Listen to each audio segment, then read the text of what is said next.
तो दोस्तों, अगर आप पूरी कहानी का एहसास करना चाहते हैं और पूरी घटना जानना चाहते हैं तो वीडियो को अंत तक ज़रूर देखें। मेरा नाम साना है, मेरी उम्र 29 साल है। मैं लखनऊ के एक छोटे से मोहल्ले में रहती हूँ। मैं आपको अपनी परबीती कहानी सुनाने जा रही हूँ, जो आज भी मुझे सिखाती है कि लालच कितना बड़ा दुश्मन होता है और ईमानदारी ही असली दौलत है। एक शाम की बात है, जब मेरे पति आरिफ काम के सिलसिले में मुंबई गए हुए थे। उनका वो पुराना दोस्त कमल, जो सालों से हमारे परिवार का हिस्सा सा बन गया था, वो हमेशा मदद के नाम पर आता था।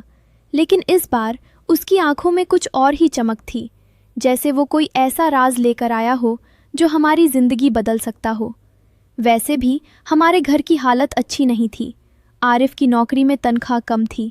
बच्चे की पढ़ाई के खर्चे, घर का पुराना कर्ज, बीमारी के इलाज के बिल, सब कुछ जमा होकर हमारी सांसें दबा रहा था। मैं रसोई में चाय बना रही थी, तभी घर की घंटी बजी। मैंने पूछा, कौन है? बाहर से आवाज़ आई, साना जी, मैं कमल हूँ। आवाज़ सुनते ही मेरी सांस तेज़ हो गई। कमल को मैं अच्छी तरह जानती थी। वो आरिफ का बचपन का दोस्त था, लेकिन आज उसकी आवाज़ में कुछ अजीब सा था, जैसे वो कह रहा हो कि आज की मुलाकात आम नहीं है। मैंने तुरंत दरवाज़ा खोल दिया। कमल मुस्कुराते हुए अंदर आया। उसके हाथ में एक बड़ा सा लिफाफा था। उसने पूछा, आप ठीक तो हैं? घर में सब कुशल मंगल?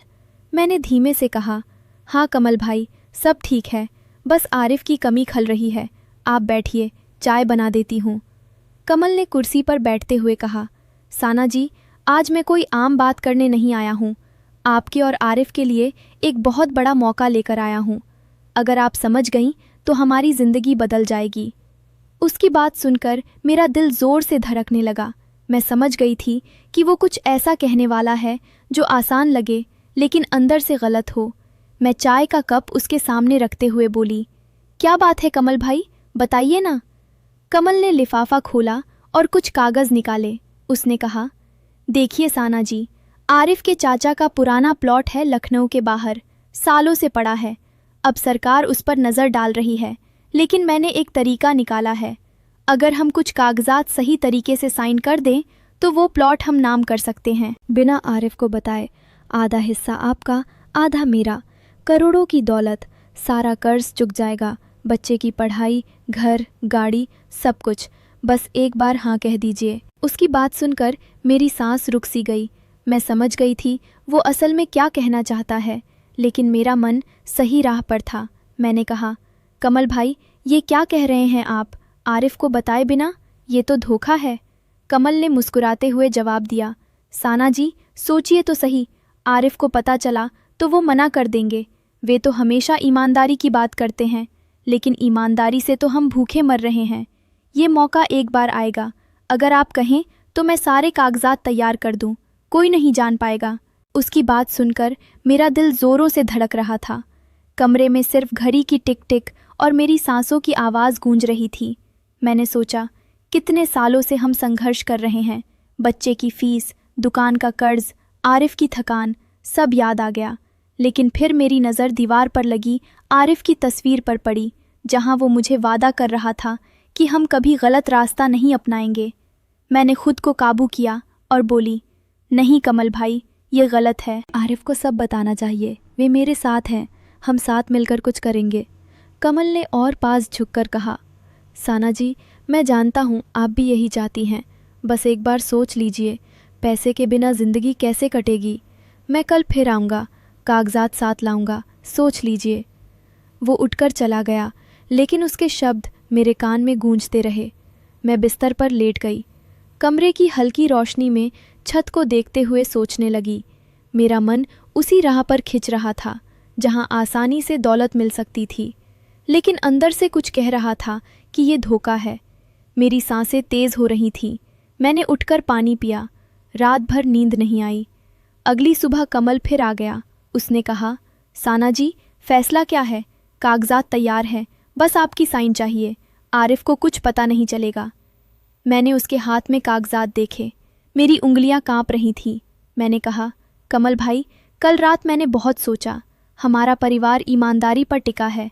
अगर आज हम ये गलत कदम उठाए तो कल बच्चे क्या सीखेंगे?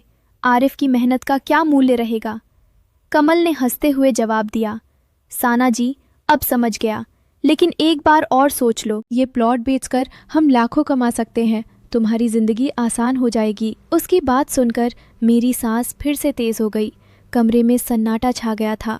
मैंने सोचा, कितनी बार मैंने आरिफ से कहा था कि हम सब्र करेंगे। अब ये मौका सामने था, लेकिन मैंने खुद को याद दिलाया कि लालच ने कितने परिवारों को बर्बाद किया है। मैंने कमल की ओर देखा और बोली, नहीं कमल भाई, मैं नहीं कर सकती, आप ये कागजात ले जाइए, आरिफ को सब बता दूंगी। कमल का चेहरा बदल गया। उसने कहा, सोच लो साना, ये आखिरी मौका है। लेकिन मैं दृढ़ थी। मेरी आंखों में आंसू थे, पर मैंने रोका नहीं। कमल चला गया। मैंने तुरंत आरिफ को फ़ोन किया। फ़ोन पर सब कुछ बता दिया। आरिफ की आवाज़ में गर्व था। उन्होंने कहा, साना, तुमने सही किया, हम ईमानदारी से जिएंगे, मैं जल्दी आ रहा हूँ। उस शाम आरिफ लौट आए। हमने साथ बैठकर बात की। उन्होंने बताया कि कमल का वो प्लान पहले भी कई लोगों के साथ किया था और अब पुलिस उसे ढूंढ रही है। हम बच गए। अगले कुछ महीनों में हमने मेहनत से काम किया। आरिफ ने नई जॉब ढूंढी, मैंने घर से छोटा सा बिजनेस शुरू किया। धीरे धीरे कर्ज चुक गया। बच्चे अच्छे से पढ़ रहे थे। एक दिन हमें पता चला कि कमल पकड़ा गया और उसके सारे गलत काम सामने आ गए। उसकी ज़िंदगी बर्बाद हो गई। उस घटना के बाद मैंने सीखा कि लालच कभी किसी को खुश नहीं रखता। ईमानदारी और विश्वास ही सच्ची खुशी देते हैं। आज हम गरीब हैं, लेकिन दिल से अमीर हैं। परिवार में प्यार है, भरोसा है। दोस्तों, अगर आप भी कभी ऐसे मोड़ पर खड़े हों तो याद रखना, सही राह चुनो। लालच आपको ऊपर ले जाता दिखता है, लेकिन नीचे गिरा देता है। ईमानदारी आपको गिरने नहीं देती। मैंने उस शाम से आज तक कभी पीछे मुड़कर नहीं देखा। हर मुश्किल में हमने साथ मिलकर लड़ाई लड़ी। आरिफ कहते हैं कि मेरी वजह से हमारा परिवार मजबूत हुआ। मैं दुआ करती हूँ कि हर सुनने वाले की ज़िंदगी में भी ईमानदारी का सूरज चमके। अब स्टोरी ख़त्म होने वाली है, लेकिन सबक हमेशा याद रखना। अगर आपको ये कहानी अच्छी लगी तो कमेंट में ज़रूर बताना कि आप क्या सीखें। और हाँ, लाइक और सब्सक्राइब करना मत भूलना। आपकी एक छोटी सी मदद मेरी मेहनत को और बढ़ावा देगी। मेरी ज़िंदगी की ये कहानी सिखाती है कि भले ही आसान पैसा सामने आए, लेकिन परिवार का भरोसा और अपनी अंतरात्मा का आवाज़ सबसे ऊपर है। कमल जैसे लोग आते रहते हैं, लेकिन सही फैसला लेने वाले ही जीतते हैं। आज हमारा घर छोटा है, लेकिन खुशियों से भरा है। बच्चे स्कूल जाते हैं, आरिफ काम पर जाते हैं और मैं घर संभालती हूँ। कभी कभी पुरानी याद आती है तो मुस्कुरा देती हूँ। उस रात जब कमल गया था तो मैंने घंटों प्रार्थना की, भगवान से मांगा कि मुझे सही राह दिखाओ, और सच में दिखाई। अगले दिन जब आरिफ आए तो हमने साथ में प्लान बनाया। उन्होंने अपने ऑफिस में प्रमोशन के लिए मेहनत की, मैंने पड़ोस में ट्यूशन शुरू की। धीरे धीरे सब ठीक होता गया। कमल की गिरफ्तारी की खबर सुनकर हम चौंक गए, लेकिन अंदर से सुकून मिला कि हम बच गए। दोस्तों, जीवन में ऐसे कई मोड़ आते हैं जहां लालच आपको बुलाता है, लेकिन याद रखो, जो आसानी से मिलता है वो टिकता नहीं। मेहनत और ईमानदारी से जो मिलता है वो सदाबहार होता है। मैं आज भी उस शाम को याद करती हूँ जब मेरे दिल की धड़कनें मुझे बता रही थीं कि गलत मत करना, और मैंने सुना। अब आप सोच रहे होंगे कि इतनी लंबी कहानी क्यों?